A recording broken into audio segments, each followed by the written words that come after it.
Paz, irmãos, Deus seja convosco. Que alegria estar com vocês aqui, mais uma vez por esse canal. Apesar da gente já estar a passos bem lentos, retomando a nossa programação presencial, por alguns irmãos ao qual não podem estar fisicamente conosco, estamos mantendo alguns conteúdos aqui no nosso canal. Ainda que o nosso maior objetivo seja estar com vocês. Hoje nós vamos trazer uma palavra, eu tenho a honra, a alegria de dividir aquilo que Deus tem feito comigo, aquilo que Deus tem esquadrinhado no meu coração e que isso possa servir de alimento para todos nós. É nisso que eu creio. A nossa fome e a nossa sede muito maior do que os nossos medos e as nossas barreiras, não é? E eu quero convidar você a abrir a sua Bíblia nos Salmos de número 55. Vamos lá? Hoje eu tô com um apoio aqui no meu cantinho que a gente teve que adaptar na casa para trabalhar. E eu quero ler apenas um verso deste salmo, que é o 22. Que diz: lança o teu cuidado sobre o Senhor, e Ele te susterá, não permitirá jamais que o justo seja abalado.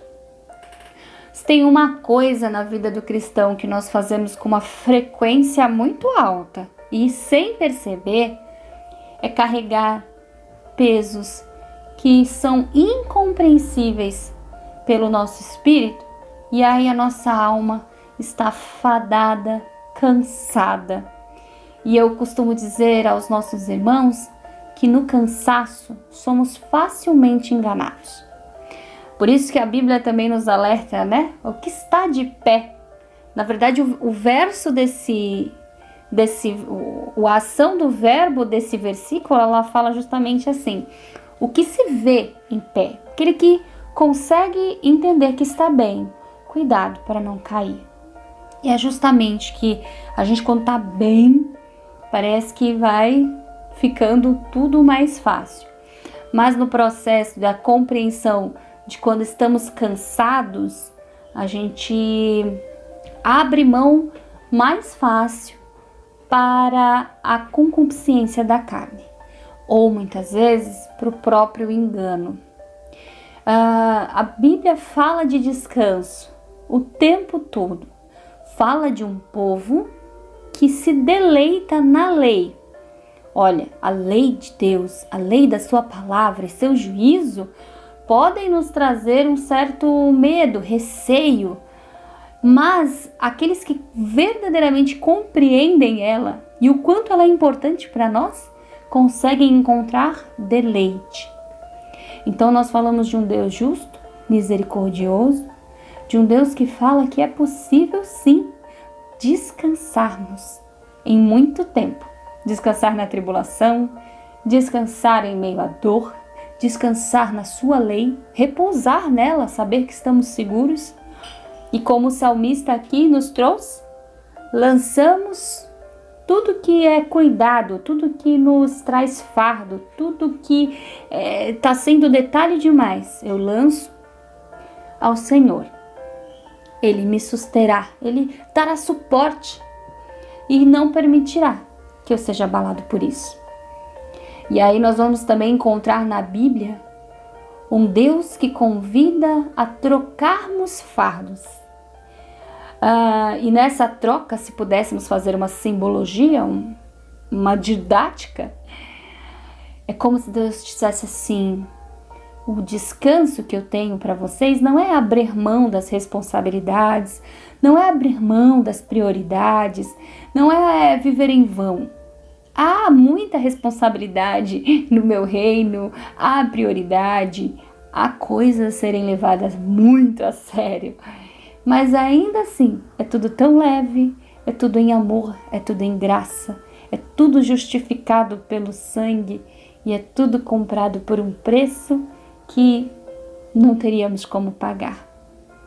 E mesmo sendo algo tão grandioso, é leve, E aí ele pede, né? Ele nos dá essa opção de troca. Troque o seu, que não há como justificar, que não há como medir, que não há como compreender em meio ao mundo caído. Troque o seu por este ao qual o Senhor nos revela os seus filhos e nos mostra tantos caminhos. Acho que o ponto alto dessa mensagem que eu queria deixar para você é você ler um livro que fala de descanso. Muitas vezes você serve a um Deus que alguns contextos clamam como o general de guerra, o Senhor dos Exércitos, mas que em todo tempo, em muitas vias, nos ensina a descansar, nos ensina a repousar, a sermos seguros. E eu creio fielmente que o descanso de Deus não é sobre alguém que dorme para esquecer os seus problemas. Também não é sobre alguém que dorme porque está ósseo, porque não sabe o que fazer. Mas é sobre alguém que, como a palavra mesmo diz, eu deito e logo durmo porque sei que todas as coisas cooperam. O versículo todo não é assim, mas olha que junção legal. Eu deito e logo durmo porque o meu Senhor vive, porque Ele cuida de todas as coisas que Ele entende que é necessário para mim.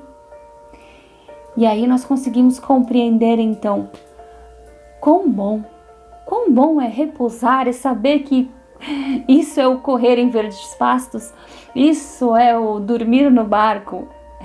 Não estamos desatentos, não estamos ao léu ou evitando algo. Nós sabemos o que está por vir.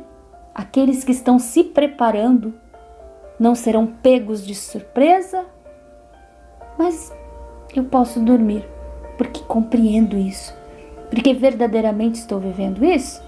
E nós temos falado tanto daquela canção, né? Todavia me alegrarei.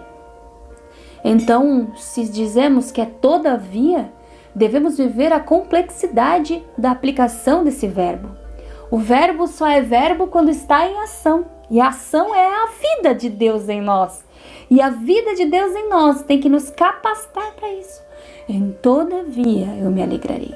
Mas eu não consigo imaginar que você consiga praticar isso, meu querido irmão, sem viver as ações e interferências do próprio mundo aqui.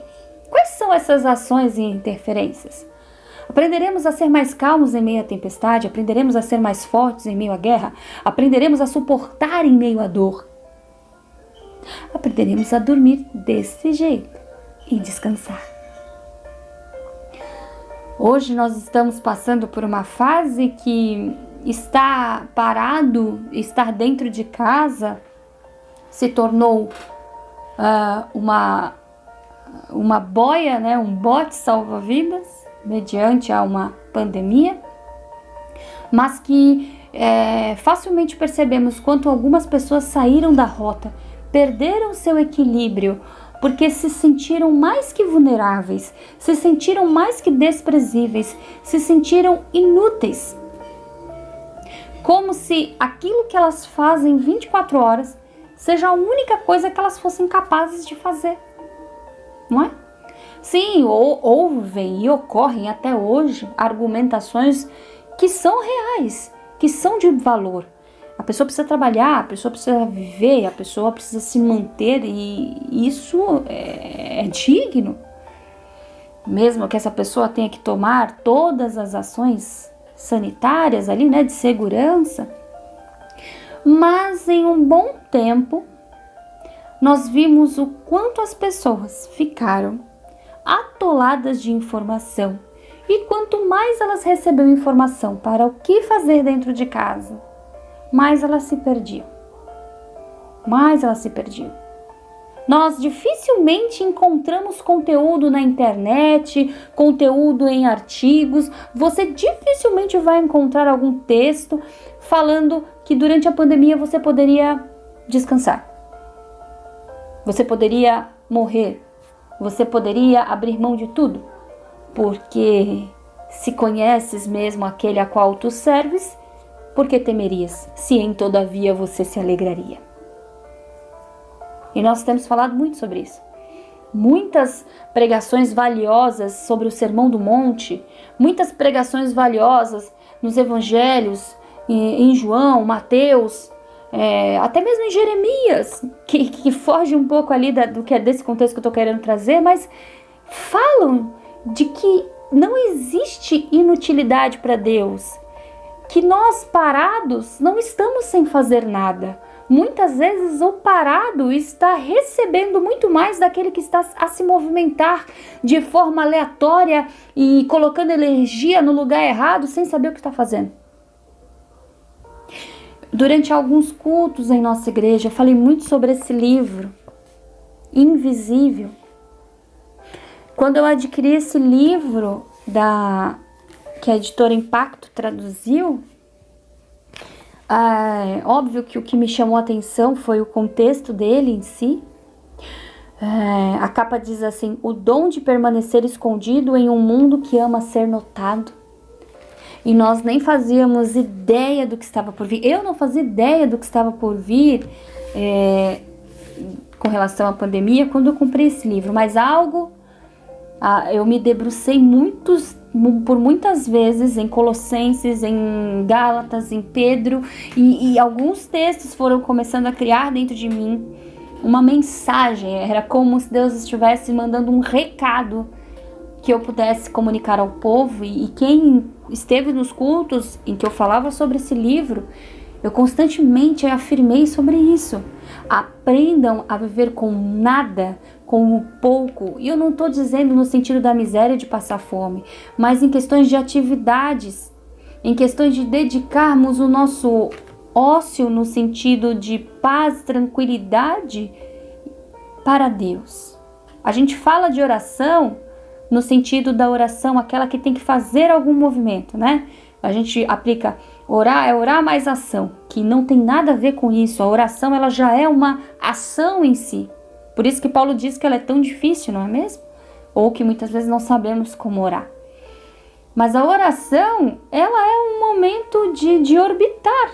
Porque se você precisa se preparar, porque se a oração não é só um falando, é um diálogo onde você prepara para ouvir e também prepara a sua mente para conduzir palavras. Se você precisa fazer um esforço para meditar, para parar um pouco, para entrar no seu quarto, veja mais uma vez aquela Bíblia que eu falei para vocês no começo dessa mensagem, que fala tanto de parar, que fala tanto de descansar. É a mesma Bíblia que nos ensina que a oração não é esse movimento todo que a gente fala aí fora, mas é o momento em que deveríamos sempre parar, refletir, vigiar e orar. Não tem até o versículo que fala? É vigiar e orar. O estado de vigília, o estado de observação, para que se compreenda e aí verdadeiramente possa orar segundo o coração de Deus, segundo as intenções dos céus. Como vamos fazer isso atolado de coisas? Como vamos fazer isso passando tudo despercebidos e cansados? Que esse é o real objetivo deste século. Quanto mais você está cansado, quanto mais você está recebendo carga de informações, a mídia o tempo todo falando para você: faça alguma coisa, faça um curso, se capacite, porque você tem que correr, porque você tem que melhorar, porque você tem que entregar um resultado, porque você tem que dar certo. Quanto mais a mídia ela introduz esse fardo, a gente vai abraçando esse fardo, consumindo esse tipo de informação, e não estamos vivendo os decretos do rei. Irmãos, a gente escuta muito isso do nosso pastor Ricardo na igreja. Deus não consegue, é incapaz, seria contra a sua verdade mudar uma coisa para atender a outra. Então a gente começa a ler alguns versículos e não consegue encaixar outros. Já percebeu isso? Eu consigo falar de um Deus que me manda ir para todas as nações. Eu consigo falar de um Deus que me fala sobre curar os enfermos, sobre impor as mãos. Mas eu não consigo falar de um Deus que me manda contemplar. Porque a contemplação, ela leva o homem ao maior nível de inutilidade. Na contemplação, no cume do monte, não há o que se fazer. Não há exposição, não há reverências para aquilo que você está fazendo, não há aplausos, não há o que se contar, não há o que se enaltecer. Na contemplação, a sua mente tem que estar convergida para começar a trabalhar o seu coração, que é enganoso, para que o seu coração verdadeiramente seja fonte de vida e para que este mesmo coração de uma mente convergida seja aquele que vai guardar a palavra de Deus para não pecar contra o próprio Deus. Porque no momento de contemplação é onde o Senhor consegue realmente coabitar conosco, ter um diálogo e trabalhar em nós a nossa inutilidade, invisíveis e inúteis em todos os sentidos, e menos no sentido que você acha que é ser desmerecido. Estou sendo invalidado, estou sendo menosprezado porque não tenho o que fazer. E aí, quando a gente poderia ter tempo de qualidade em casa, e quando eu digo qualidade, eu não estou falando de conteúdo. É muito engraçado que toda vez que a gente fala que o cristão ele tem que ter tempo de qualidade, ele já pensa assim: eu tenho que ter tempo de qualidade para fazer um curso de missões no Peru. Eu tenho que ter tempo de qualidade para fazer aquele curso que acabaram de lançar, o intensivo, né? Eu tenho que ter tempo de qualidade com Deus e fazer o curso da família. Eu não estou dizendo que isso é ruim, não estou dizendo que isso é errado, nem que é certo. O que eu estou dizendo é que qualidade bíblica é uma qualidade de tempo, absorção e compreensão daquilo que Deus já fez em nós, antes do ventre de nossa mãe. Captar, compreender, trabalhar os ouvidos. Os cursos são ferramentas, são estratégias com data, com validade. Trabalhar os ouvidos, trabalhar a nossa mente para uma contemplação, para uma meditação, para uma oração é totalmente diferente. São decretos, foi decretado isso a nós. Quando você estiver no seu quarto, quando você estiver comigo, quando você for orar, busque-me de todo o teu coração para que eu te revele, contemple. A minha glória é denunciada pela terra, então veja o que eu fiz para que você possa falar aos seus filhos sobre o que eu fiz, não sobre o que eu estou fazendo apenas na sua vida. Olha, filho, Deus me curou. Olha, filho, Deus me deu um carro. Olha, filho, Deus me abençoou na X missão. Isso é a ação do homem, daquele homem que busca fazer coisas. Mas e a contemplação sobre céu e terra, sobre a água que não invade a terra, sobre os montes que são sustentados, sobre toda uma gravidade, sobre o ar que respiramos, sobre todo o ecossistema, sobre toda a vida que o homem não consegue parar, sobre o tempo que ele não consegue controlar, sobre a chuva que desce na sua vontade. É porque aí, quando a gente entende que qualidade é só sobre coisas que eu tenho que fazer, ações, atitudes, eu começo a menosprezar os decretos que estão na Bíblia, tão reais e necessários para nós.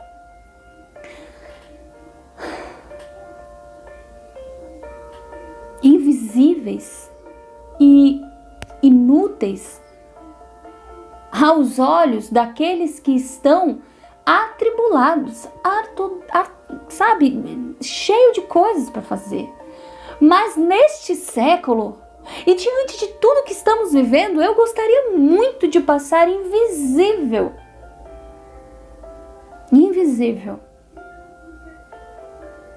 Diante do olho do homem mau, diante de tudo, diante da enfermidade, passar invisível. diante desse processo que você tem que entregar resultado e dar resultado e dar certo.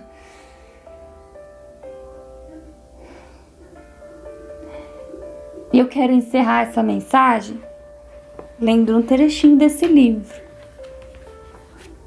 Esse é aqueles livros que você quer deixar na cabeceira para ler, reler.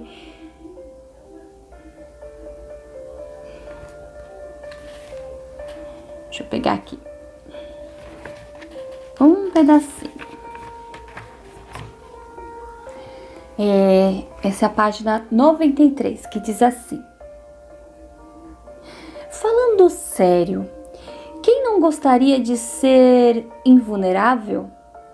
Acreditamos na mentira de que expor o coração, por menor que seja a exposição, pode apenas nos machucar. E aplicamos essa mentira às nossas interações com Deus. A pessoa que faz uma chamada de emergência para os amigos às 9 da noite dizendo: o nosso casamento está por um fio. Podemos ir até você agora? Nos ajude. Acorda envergonhada na manhã seguinte pensando: por que não tratamos disso entre nós mesmos? A mulher que aos 50 anos de idade reúne coragem suficiente para dizer baixinho no coração: eu gostaria de me casar. Vocês poderiam orar? Alguém poderia orar para que isso acontecesse? Esta que pensa assim no coração vai embora da reunião de oração se sentindo tola por ter se exposto de uma forma tão pequena. E se Deus não curar, o que os outros vão dizer das minhas orações tolas e desconjuntadas? Entretanto, a vulnerabilidade, ela é bela para Deus. Ela o incita, ela se aproxima quando estamos vulneráveis. Perto está o Senhor do que tem o coração quebrantado. Salmos 34. Em todos nós há partes quebradas, despedaçadas, e Ele nos convida a mostrar os nossos cacos.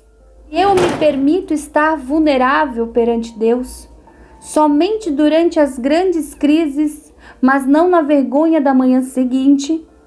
Continentes inteiros no meu coração permanecerão escuros e ocultos da única luz que pode curá-los. E Deus quer curar tudo isso. Oro por mais de Deus, mas raramente cresço em compreensão íntima e pessoal com o Senhor, sem primeiramente me tornar vulnerável.